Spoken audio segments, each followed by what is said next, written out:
हमारे बीच में मौजूद हैं, मंच पर मंचासीन हैं परम आदरणीय सुरेंद्र कुमार जी,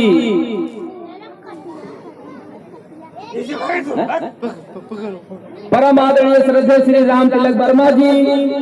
मैं आपसे निवेदन करना चाहूंगा कि माननीय मुख्य अतिथि जी के सम्मान में आप आकर के अपने विचारों को रखें। परम आदरणीय वर्मा जी।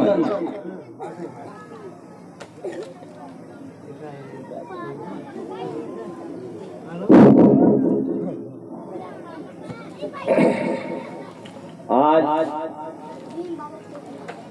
इस गोपालापुर के सरजमी पर माता सावित्रीबाई फुले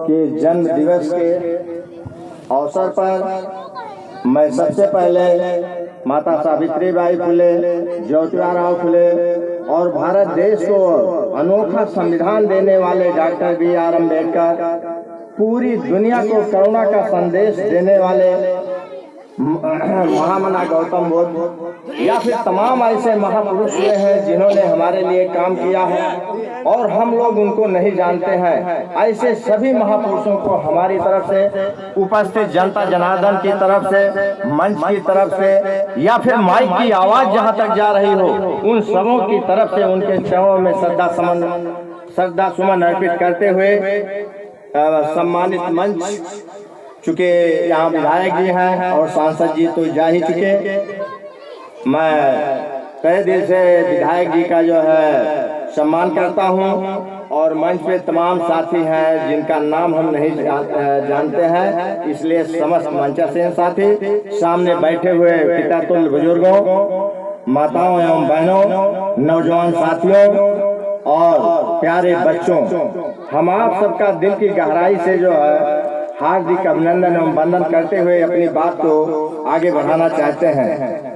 मित्रों, मैं जो कुछ बोलूंगा वो केवल आप लोगों की जानकारी के लिए बोलूंगा। आप लोग चाहे उस पर अमल करें या न करें, आप लोग के लिए ये जो है पूरी छूट है, क्योंकि समाज में ऑथेंटिक चीजों को रखना ही चाहिए। इधर उधर का भाषण देने से कोई मतलब नहीं निकलता है। जिस जो है पैराए पर, जिस जो है कारवां को आगे हमारे महापुरुषों ने बढ़ाया है, उस कारवां के बारे में बात होनी चाहिए। तो इन्हीं शब्दों के साथ मैं आप लोगों के से कहना चाहता हूँ कि जब तक हम लोग जो है, पूरी दुनिया के इतिहासकारों ने इस चीज को कहा, बाबा साहब ने इस चीज को कहा, जितने भी अच्छे अच्छे जो है क्रीम लोग हुए, सबने इस चीज को कहा कि जो कौम अपना इतिहास भूल जाती है वो अपने भविष्य का निर्माण नहीं कर पाती है। उसी संदर्भ में कुछ अनोखी चीज आप लोगों को बताना चाहते हैं। मित्रों, आप लोगों को ध्यान में होना चाहिए कि जब इस देश में जो है पूरी दुनिया के लोग ABCD का 1 2 नहीं जानते थे, तब हमारे देश में 4 विश्वविद्यालय चलते थे, नालंदा, तक्षशिला, विक्रमशिला, अम्बिशिला, और पूरी दुनिया के लोग आए यही पढ़कर जो है आज वो जो है विज्ञान को अपनाकर मंगल ग्रह पे जा रहे हैं और हमारा देश आज गर्द के गड्ढे में जा रहा है। इसलिए हमें जो है इन महापुरुषों की जयंती और शहादत को मनाना चाहिए। इसी के माध्यम से समाज के बीच में अपने संदेश को जो है भेजना चाहिए। तो मित्रों, मैं आप लोगों के सामने वो चीज रखना चाहता हूँ। 9वीं शताब्दी में चाइना में कागज का आविष्कार हुआ, चीनियों ने उसको अपनी भाषा में झी कहा, और यही कागज जब जो है अरब में पहुंचा तो फारसी भाषा में अरबियों ने इसे कागज कहा, और यही कागज जब यूरोप में पहुंचा तो अंग्रेजी में इसको जो है लोगों ने पेपर कहा। अब सवाल पैदा होता है कि भारत में कागज कब आया? भारत में मुगलों के आने के बाद जो है कागज आया, मुगलों के साथ ही कह लीजिए। अगर भारत में जो है मुगलों के आने के बाद जो है कागज आया, तो फिर हमारे देश के किस चीज की लिखावट होती थी? इस चीज को आप लोगों को जानना चाहिए। उस समय हमारे देश में लिखावट कागज पत्थर का होता था और कलम लोहे की होती थी। यहाँ महान सम्राट अशोक ने पूरी दुनिया में 4 लिपियों में 5 लिपियों में शारदा लिपि, खरोष्टी लिपि, धम्म लिपि और ग्रीक लिपि, तमाम लिपियों में जो है इतने शिलालेख लिखवा दिए कि आज हमारे जो है उस महान सम्राट को जानने के लिए अगर 1837 में जेम्स प्रिंसेस उन जो है दिल्ली में जो है वो लाट जो रखी हुई अगर उसको न पढ़ दिया होता तो आज हमारे महापुरुषों को, हमारे जो है तथागत गौतम बुद्ध को कोई जानने वाला नहीं था। तो लिखावट हमारे यहाँ इस चीज पे होती थी। अब सवाल ये पैदा होता है कि अगर हमारे देश में संस्कृति और हिंदी होती तो क्या महान सम्राट अशोक जनता को बुद्ध का उपदेश समझाने के लिए वो जो है हिंदी और संस्कृत में न लिखवाते? मैं बहुत लंबी बात नहीं, इसमें मैं 2-2, 3-3 घंटे जो है स्पीच करता हूँ। मैं 60 में 2-3 मिनट में आप लोगों को बताना चाहता हूँ कि पहले इस देश में हम उससे आगे 2 लाइन और बोल देना चाहता हूँ कि इतिहासकारों ने इतिहास को 3 कालखंडों में बांटा है। वो प्रागैतिक इतिहासकाल जिसमें जो है फिर 3 खंड इतिहासकारों ने किया, पूर्व प्रागैतिक इतिहास काल, मध्य प्रागैतिक इतिहास काल और उत्तर प्रागैतिक इतिहास काल। उसको इतिहासकारों ने प्रागैतिक इतिहास काल क्यों कहा? इसलिए कहा कि हमें राजा महाराजा होने के सबूत मिलते हैं लेकिन लिखावट नहीं मिलती और जो भी लिखावट मिली है वो आज तक पढ़ी नहीं गई है। इसलिए उसको हमारे इतिहासकारों ने प्रागैतिक इतिहास काल कहा और बुद्धा से हमें जो है लिखित इतिहास, लिखित राजे महाराजाओं के नाम सारी चीजें धम्म लिपि से मिलती है। तो अब हम आप लोगों को ये बताना चाहते हैं कि अगर हमारे देश में धम्म लिपि थी और धम्म लिपि की भाषा जो है पाली और प्राकृत थी तो फिर जो है महान सम्राट अशोक ने धम्म लिपि में ही क्यों लिखवाया और ग्रीक लिपि में क्यों लिखवाया, शारदा लिपि में क्यों लिखवाया, खरोष्टी लिपि में क्यों लिखवाया, हिंदी और संस्कृत में क्यों नहीं लिखवाया? तो मित्रों आप लोग ये जानिए कि पहली शताब्दी में पाली और अर्धमगधी से मिलकर हिंदी बनी और हिंदी जो है 9वीं शताब्दी में भाषा का रूप इसने लिया। बगैर व्याकरण के कोई भाषा बन नहीं सकती है।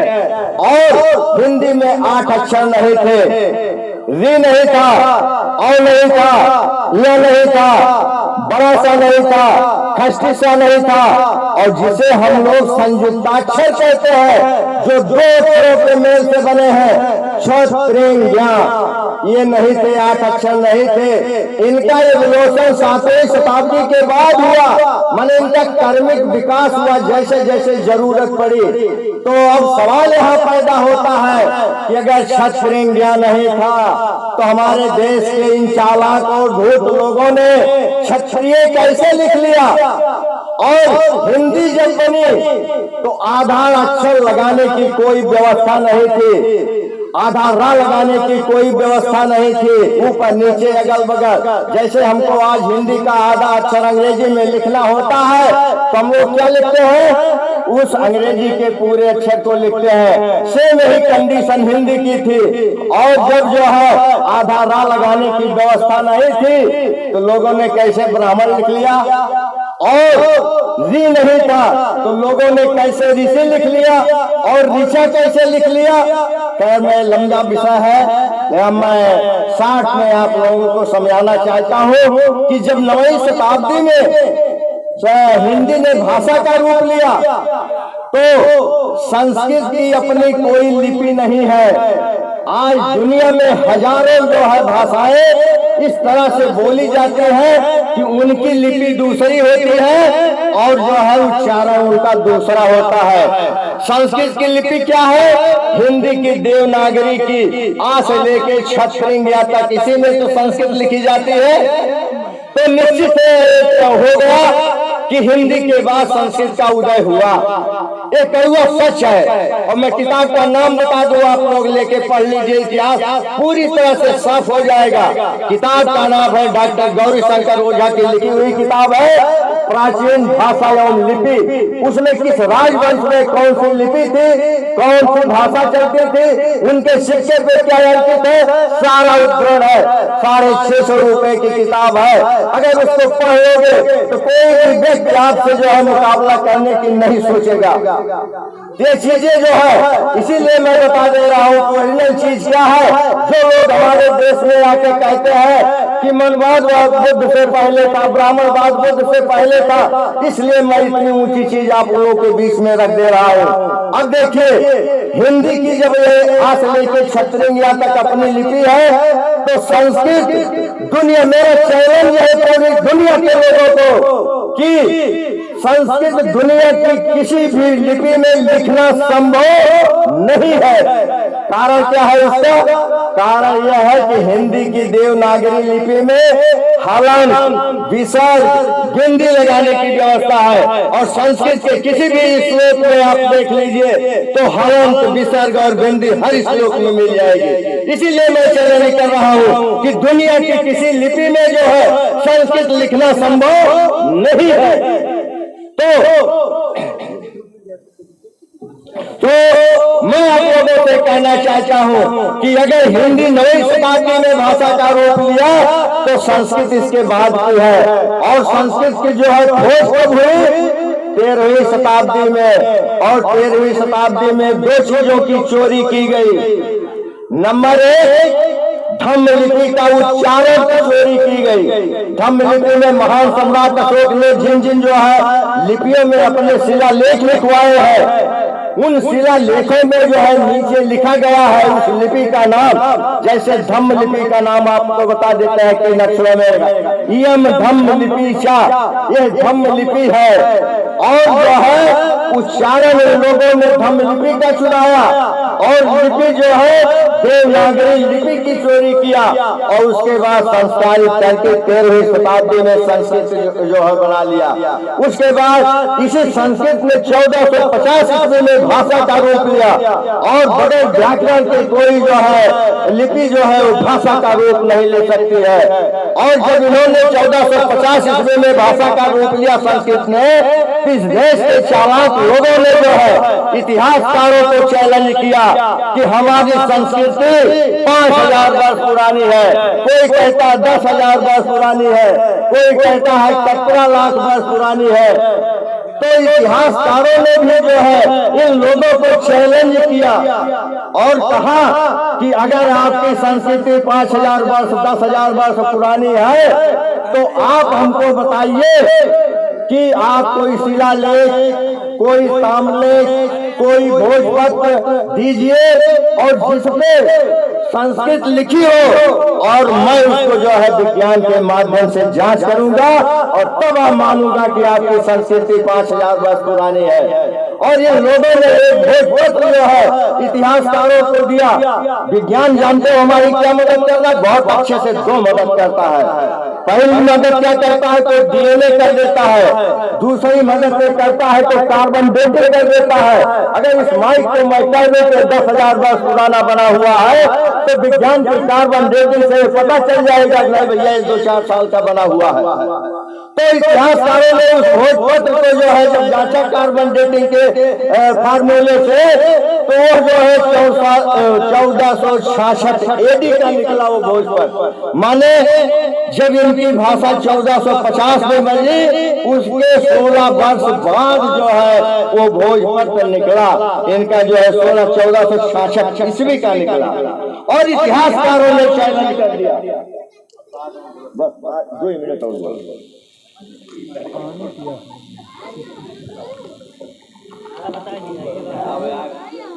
तो इतिहासकारों ने चैलेंज कर दिया कि ये आपकी संस्कृति 1450 ईस्वी के बाद 1466 ईस्वी का ये भोजपत्र है।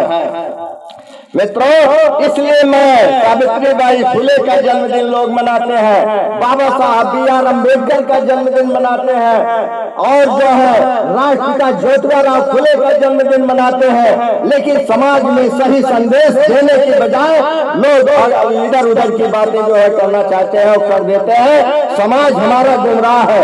मैं आप लोगों से ये कहना चाहता हूँ कि अगर संस्कृति ने 1450 ईस्वी में भाषा का रूप लिया तो निश्चित तौर पर है जितने भी जो है काल्पनिक देवी देवता है जिनकी बदौलत हमारे जो है हम लोग गुलाम है, और हमारे जितने महापुरुष हुए उन्होंने जो है संघर्ष किया उसके खिलाफ।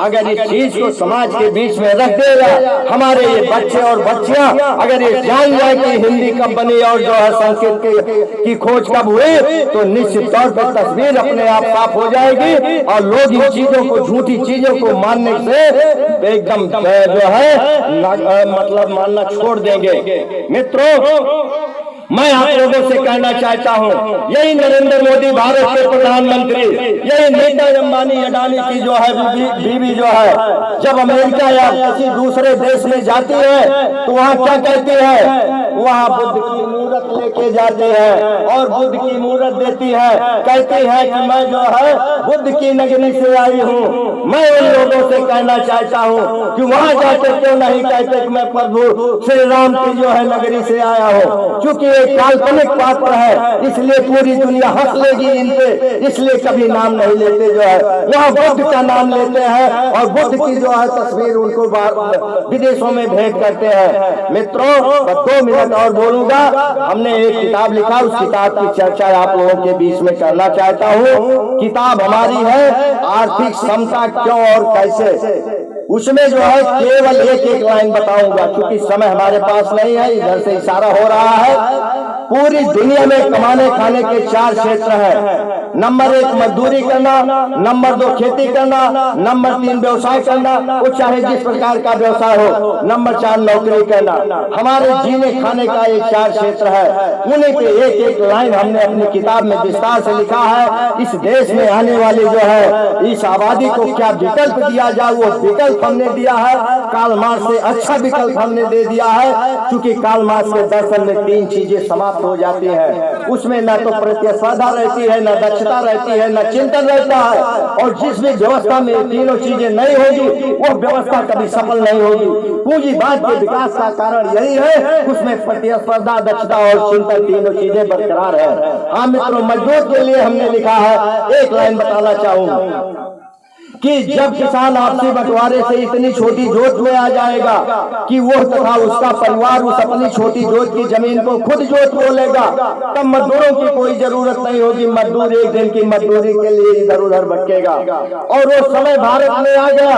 2011 की जनगणना के मुताबिक भारत में 30 करोड़ परिवार निवास करते हैं और 30 करोड़ परिवार में से 22 करोड़ 20 लाख परिवार 1 एकड़ से नीचे की जोत में आ गए हैं, जिसमें 4 परिवार 5 परिवार 4 सदस्य 5 सदस्य एक परिवार में है। अगर इनके पास जो उत्पादन के साधन की कमी हो रही है, भविष्य में उत्पादन के साधनों का निर्माण नहीं किया गया, इनको मरने से कोई रोक नहीं पाएगा। मित्रों, दूसरा कारण है किसान के लिए हमने क्या लिखा है कि भूमि की हदबंदी एवं बढ़ता परिवार तथा औद्योगिक उत्पादों के बढ़ते दाम उक्त किसानों की संपन्नता छीन ले रहे हैं। बढ़ती हुई आबादी ने किसानों की संकट तक पहुंचा दिया कि आज प्रति व्यक्ति कृषि योग्य कच्चा 1 बीघा एक आदमी पे हिस्सा पड़ रहा। जो जितना छोटा किसान होगा उसके सामने उतने अधिक समस्या होगी। न उसमें वो सिंचाई के लिए साधन कर पाएगा, न जुताई के लिए एक जोड़ी बैल या सिंगल बैल नहीं रख पाएगा। स्थिति होगी कि जिस अनुपात में आबादी बढ़ेगी, इसी अनुपात में खेत महंगा होता जाएगा, खेत की उर्वरा शक्ति होती जाएगी। एक समय ऐसा आएगा कि उत्पादन शून्य हो जाएगा और किसान भूखों मरने लगेगा। मित्रों, चूंकि जो है ऐसी मूलभूत आवश्यकताएं हैं, समय बहुत ज्यादा ले रहे हैं लोग, जो है एक फ्रांस का उदाहरण आप लोगों के सामने रखकर अपनी बात समाप्त करना चाहता हूँ। वो कार्ल मार्क्स के वर्ग संघर्ष जो है। मित्रों, 1848 में नेपोलियन ने फ्रांस में ऐसी परिस्थितियां कायम कर दी कि 40 लाख लोग नंगे रोड पर आ गए, जिसमें गुंडे, अपराधी, तबायक और जो है इस किस्म के लोग थे। और 50 लाख लोग अपनी जिंदगी की शरारत में जी रहे थे, अपने बीवी बच्चों को लेकर अपने चीथड़ों में लिपटे हुए शहर से देहात और देहात से शहर की तरफ भाग रहे थे रोजगार की तलाश में। और जमींदार तबके के लोग जिनकी कृषि भूदासों खच्चरों तथा डेली के मजदूरों से होती थी, इस तरह के लोग जो है नेपोलियन के शासन और टैक्स प्रणाली से उब चुके थे। आज भारत में वही परिस्थितियां हैं कि खेती आप जैसे माने कितनी जल्दी छोड़ दो जिससे जो है ये सरकार अडानी और अंबानी को दे दे, उसके लिए काला कानून लेकर आई। और जो है वहाँ जो है 90 लाख लोगों ने मिलकर संघर्ष किया। उस संघर्ष का ये परिणाम निकला कि एक सस्ती सरकार वहाँ बनी और उस सस्ती सरकार ने टैक्स वापस लिया, भूदासों के नाम जमीनें लाट की गई और वहाँ तो लोगों ने जो है मेहनत किया, लोग खुशहाल हो गए। लेकिन अगर भारत पे आप निगाह डालिए तो यहाँ तो लोग 10 बिस्वा 5 बिस्वा 1 बीघा 2 बीघा के किसान हैं।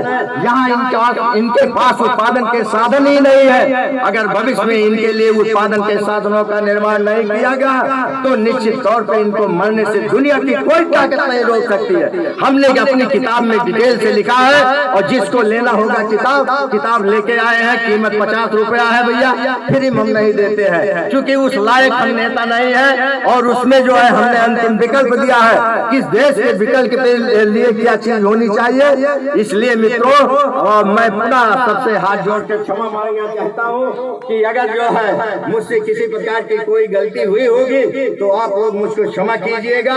इसलिए कि तमाम चीज हमारी जानकारी में इतनी ज्यादा चीजें हैं कि मैं उबल के कुछ मुंह से कुछ न कुछ निकल जाता है। इसलिए मैं क्षमा मांग रहा हूँ और इन्हीं शब्दों के साथ पुनः अपने महापुरुषों को जो है उनके चरणों में श्रद्धा सुमन अर्पित करते हुए अपनी वाणी पर विराम देना चाहता हूँ। जय ज्योतिराव फुले, जय भारत, जय संविधान। बहुत बहुत